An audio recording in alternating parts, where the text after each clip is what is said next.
Baghdad میں ایک بزرگ تھے تو درزیوں کا کام کرتے تھے. اللہ کے نبی حضرت ادریس علیہ السلام بھی درزیوں کا کام کرتے تھے. خوش ہوئے نا بات سن کے؟ پیشہ کوئی بھی برا نہیں.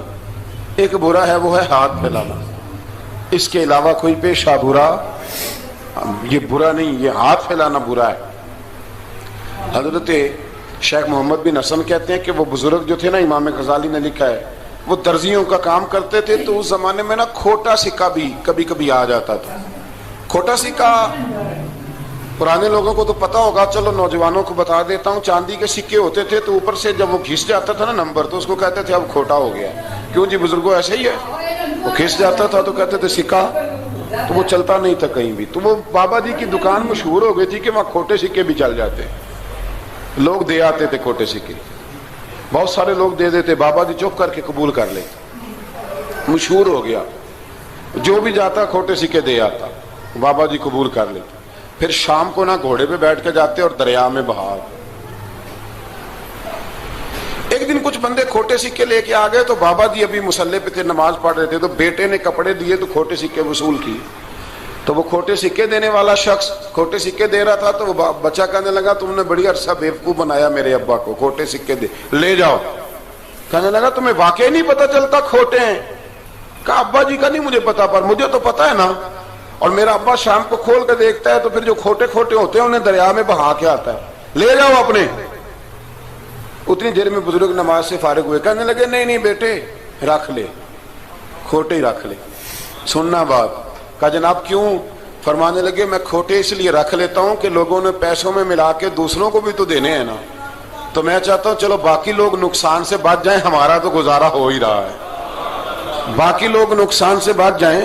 اور فرمایا پھر میں شام کو جا کے دریا میں ڈال کے آتا ہوں کہ کہیں میری اولاد بھی ان کو آگے نہ چلا دے. میں چاہتا ہوں کہ اور لوگ اس کام سے بچ جائیں. درویش کہتے ہیں کہ جب اس بابے کا آخری وقت آیا نا تو جو اس نے جملہ کہا میرا کلیجہ پھٹ گیا. آخری وقت جو اس نے دعا مانگی تو فرماتے ہیں میرے اندر وجد اور کیف کی صورت پیدا ہو گئی.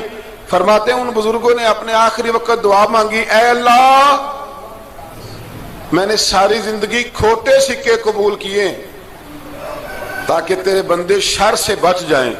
تو یا اللہ تو بھی اس کھوٹے سکے کو قبول فرما لے. اللہ میں نے کھوٹے سکے قبول کیے، کھوٹے، تاکہ تیرے بندے تکلیف سے بچ جائیں. تو مالک میں بھی کھوٹا ہی ہوں، اللہ تو بھی اس کھوٹے کو قبول فرما لے. اور یہ دعا مانگ کے نا تو کبھی روتے کبھی ہنستے. لوگوں نے کہا کیا ہوا؟ کہتے ہیں لگتا ہے رب نے کھوٹا سکہ قبول فرما لیا. لگتا ہے کہ اللہ نے کھوٹا سکہ قبول. لوگوں کو تکلیف سے بچائیں. ہمارا وجود یارو مطلب کیا ہو جائے گا 2 منٹ کے لیے سمجھ لیں کیا ہو جائے گا.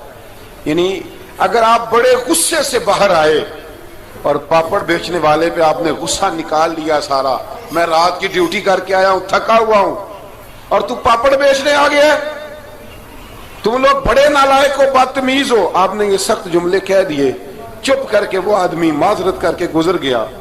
وہ تو سارا دن پریشان رہے گا نا کہ میری غریبی کا مذاق اڑا. مطلب ہو کیا گیا، ہوا کیا اگر اس نے کوئی بات کر لی. اعلیٰ حضرت فاضل بریلوی کے خلیفہ لاہور میں سید ابو البرکات شاہ صاحب رحمت اللہ تعالی علیہ. تو رات کو ایک شخص تراویح کے بعد حضرت سویا کرتے تھے. بہت سارے لوگ تو سو ہی نہیں پاتے رمضان کی راتوں میں، سو ہی نہیں پاتے. میں خود نہیں سو پاتا. اب تراویح سے اگر آپ 10:30 فارغ ہوئے تو 2 بجے اگر آپ کو دوبارہ اٹھنا ہے تو بیچ میں آپ کو کیا ملے گا؟ اگر آپ نے کچھ پڑھنا پڑھانا ہے، صبح درس دینا ہے، تو پھر تو آپ کے لیے بڑا اور یہ خاصا مشکل کام ہے.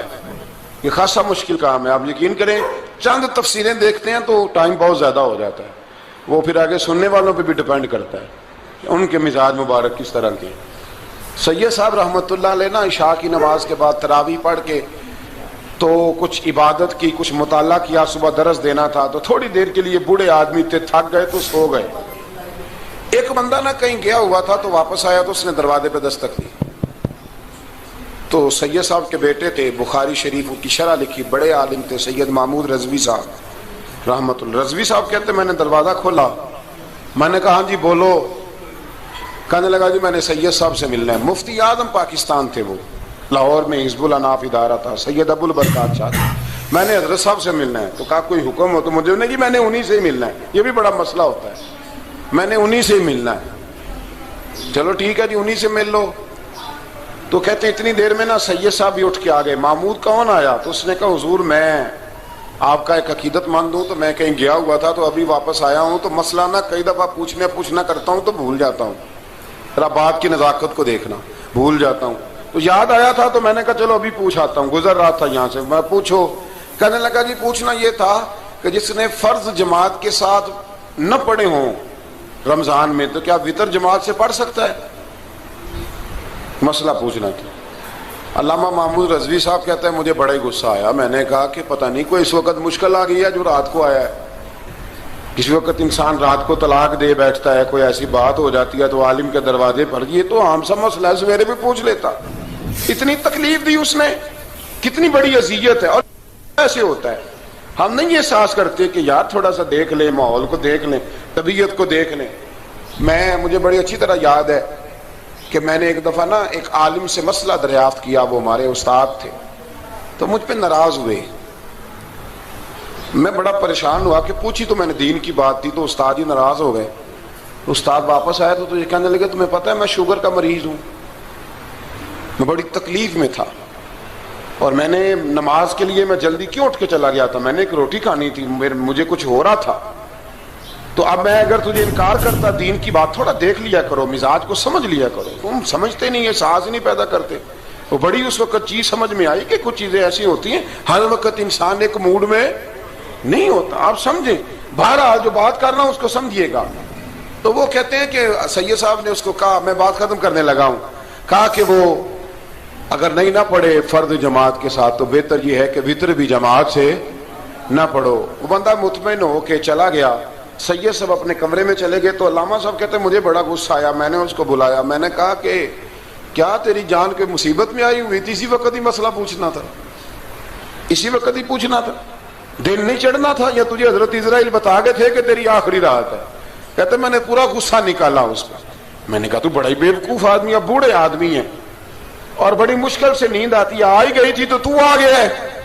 کہتے میں غصہ کر رہا تھا تو سید صاحب آ گئے, تو آ کے مجھے ڈانٹا, چپ کر, اس طرح کسی کے ساتھ بات کرتے ہیں. پھر اس کو کہنے لگے بھائی معاف کرنا, یہ ابھی بچہ ہے, اسے پتہ نہیں. کہتے ہیں پھر مجھے کمرے میں لے گئے اور بہت بڑا ہی جملہ کہا. اگر آپ اپنا کلیجہ ٹھنڈا کرنا چاہیں نا تو اس طرح بھی کر سکتے ہیں. بہت بڑا جملہ کہا. کہنے لگے معبود مسئلہ تو میں نے بتایا, تمہیں کیا تکلیف ہوئی؟ اور پھر فرمانے لگے شکر کرو اللہ کا, اس دور میں بھی کوئی دین کی بات پوچھتا ہے. شکر کرو اللہ کا, اس دور میں بھی کوئی دین کی بات پوچھتا ہے. شکر کرو اللہ کا, کوئی دین کی بات پوچھتا ہے, ورنہ تو لوگ پوچھتے ہی نہیں. تو اگر آپ خوش کرنا چاہیں اپنے آپ, تو آپ سائیکل والے پہ غصہ کرنے کی بجائے یہ بھی تو کہہ سکتے ہیں نا شکر ہے رزق حلال کما رہا ہے, مانگ کے نہیں کھاتا, شکر ہے یہ محنت کر رہا ہے اپنی. تو آپ اپنے ذہن کو اس طرح کا بنائیں, سوچ کو اس طرح کا بنائیں. آج اس جمعے میں ہم نے ارادہ کرنا ہے کہ ہم نے آسانیاں دینے کی کوشش کرنی, ہم نے لوگوں کو تکلیف نہیں دینی, ہم نے کسی کو آزمائش میں مبتلا نہیں کرنا, ہم نے کوئی ایسا کام نہیں کرنا جس کی وجہ سے لوگ سمجھیں کہ یہ آدمی بوجھ بن گیا. کبھی بوجھ نہ بنے. یارو کتنا بدبخت ہے وہ آدمی جس کے مرنے کی لوگ دعا مانگے, اس کے مرنے کی. حضرت عبداللہ ابن مبارک کے پڑوس میں ایک یہودی رہتا تھا, یہودی تھا, یہودی. حضرت عبداللہ ابن مبارک مکان بیچنے لگے. حضرت عبداللہ ابن مبارک کا پڑوسی مکان بیچنے لگا, وہ یہودی. تو کہا تو کہا کتنے کا؟ 2000 دینار کا. 2000 دینار. تو انہوں نے کہا کہ اس گلی میں, اس محلے میں تو 1000 دینار کا مکان ہے, تو تیرا 2 کا کیوں ہے؟ کہنے لگے 1000 میرے مکان کا اور 1000 عبداللہ ابن مبارک کے پڑوسی ہونے کا, اس لیے کہ اتنا شاندار پڑوسی تمہیں کبھی نہیں ملے گا جس کی ہم نے کبھی آواز ہی نہیں سنی. 1000 روپیہ لوں گا ان کے پڑوس میں جگہ دینے کا, 1000. تو وہ شخص کہنے لگا یہ تو نے عجیب بات کر دی, حالانکہ تو یہودی ہے, یہ تو نے عجیب بات کر دی. تو کہنے لگا 3 دن میری گلی میں آ کے رہ, تو دعائیں مانگے گا کہ یا اللہ میں یہیں رہنا چاہتا ہوں. وہ دعائیں مانگے گا کہ اتنا اچھا انسان, اتنا خیال رکھنے والا, اتنا خیال والا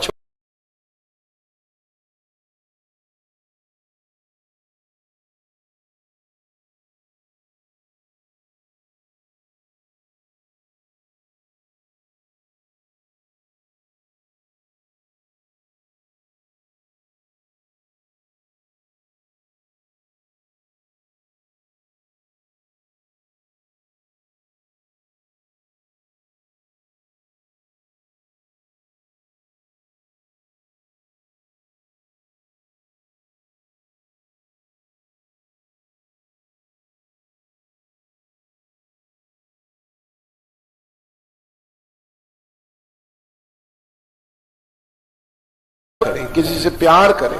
اور یارو چھوڑو مزدور بن جاتے ہیں. شیخ سعدی کہا کرتے تھے جب سے مخدوم بناؤں نا لوگوں سے خدمت کرانے لگاؤں مزہ ہی نہیں آیا.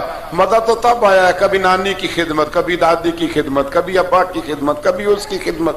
کہتے ہیں وقت گزرا تو پھر استادوں کی خدمت، پھر اللہ نے موقع دیا تو پھر پیروں کی خدمت.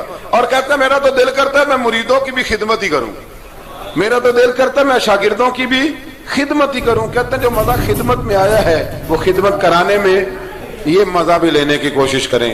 آج نا مخدوم بڑے ہی بن گئے ہیں، مخدوم بڑے ہی بن گئے. کس کس کی بندہ خدمت کرے؟